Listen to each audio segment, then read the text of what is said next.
Bismillahirrahmanirrahim. Assalamualaikum warahmatullahi wabarakatuh. Perkenalkan, saya Solihati, peserta Lansat 2021 BDK Jakarta, Angkatan 3, Kementerian Agama Republik Indonesia. Pada video kali ini saya akan mereview materi yang ada pada Distance Learning Agenda 3, yang mana pada Agenda 3 ini ada 3 materi yang dipelajari. Yang pertama adalah manajemen ASN, yang kedua pelayanan publik, dan yang ketiga adalah Whole of Government. Berikut bahan yang telah saya buat untuk mereview materi yang ada pada Agenda 3.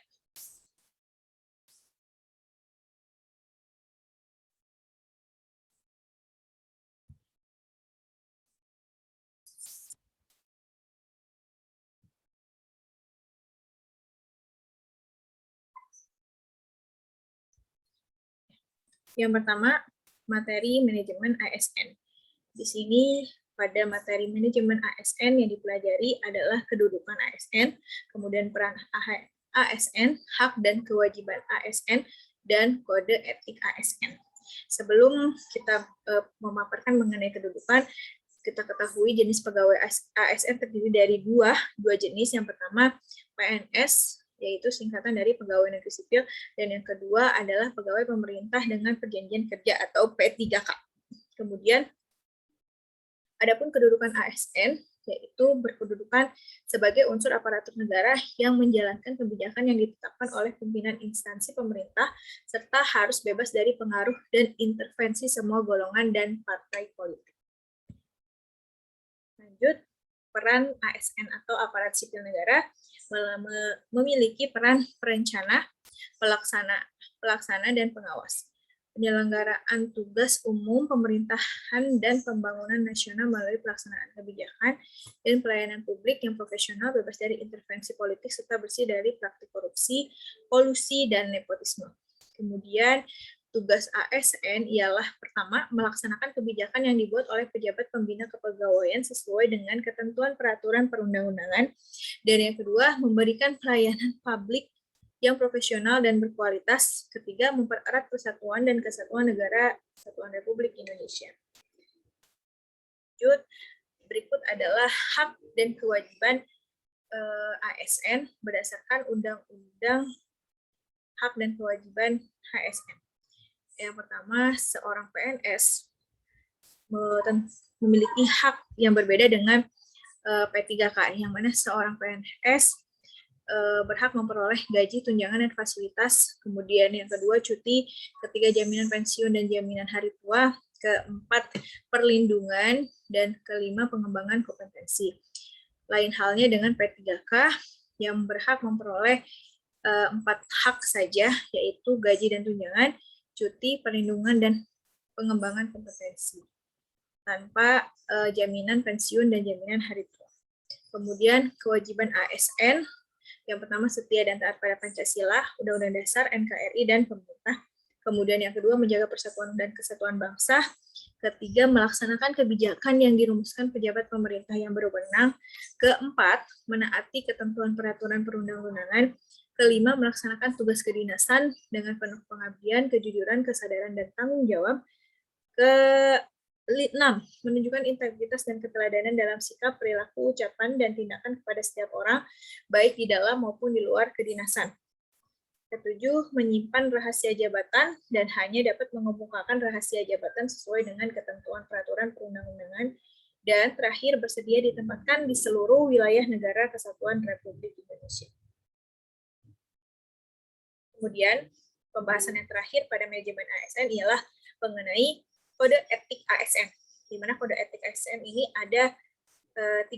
Yang pertama, 1, sebagai pedoman, panduan birokrasi publik atau aparatur sipil negara dalam menjalankan tugas dan kewenangan agar tindakan dinilai baik. Kedua, sebagai standar penilaian sifat, perilaku, dan tindakan birokrasi publik atau aparatur sipil negara dalam menjalankan tugas dan kewenangannya. Dan yang ketiga, etika birokrasi penting sebagai panduan norma bagi aparat birokrasi dalam menjalankan tugas pelayanan pada masyarakat dan menempatkan kepentingan publik di atas kepentingan pribadi, kelompok, dan organisasinya. Kemudian yang kedua, materi di agenda 3 ini tentang pelayanan publik, di mana landasan atau regulasinya berdasarkan Undang-Undang Nomor 25 Tahun 2009 tentang pelayanan publik sebagai dasar penyelenggaraan pelayanan publik. Dalam materi pelayanan publik, kami membahas yang pertama tentang pengertian pelayanan publik berdasarkan Undang-Undang Nomor 25 Tahun 2009, yaitu pelayanan publik adalah kegiatan atau rangkaian kegiatan dalam rangka pemenuhan kebutuhan pelayanan sesuai dengan peraturan perundang-undangan bagi setiap warga negara dan penduduk atas barang, jasa, dan atau pelayanan administratif yang disediakan oleh penyelenggara pelayanan publik. Kemudian inti muatan Undang-Undang Nomor 25 Tahun 2009 tentang pelayanan publik, yaitu yang pertama, mengatur hak, kewajiban, dan larangan. Kemudian yang kedua, partisipasi dan pemberdayaan masyarakat. Yang ketiga, kewajiban pokok penyelenggara atau pemerintah. Nah, berdasarkan bentuk pelayanan barang dan jasa, terdapat 4 kategori. Yang pertama, barang atau jasa privat atau private goods. Kedua, barang atau jasa tol atau toll goods. Kemudian yang ketiga, barang atau jasa umum, common pool goods. Atau terakhir, barang atau jasa kolektif atau collective goods. Kemudian berdasarkan klasifikasinya, pelayanan publik dibagi menjadi 4. Yang pertama, ada yang dinamakan pelayanan administratif, yaitu pelayanan yang menghasilkan berbagai bentuk dokumen resmi yang dibutuhkan oleh publik. Kemudian yang kedua, pelayanan barang, yaitu pelayanan yang menghasilkan berbagai bentuk atau jenis barang yang digunakan oleh publik. Yang ketiga, pelayanan jasa, yaitu pelayanan yang menghasilkan berbagai jasa yang dibutuhkan oleh publik.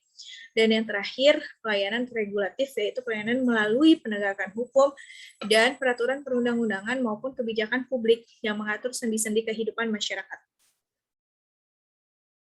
Nah, adapun prinsip-prinsip pelayanan publik, yang pertama adalah kesederhanaan, kemudian kejelasan, kepastian waktu, akurasi, keamanan, tanggung jawab, kelengkapan sarana dan prasarana, kemudahan akses, dan terakhir kedisiplinan, kesopanan, dan keramahan, serta kenyamanan.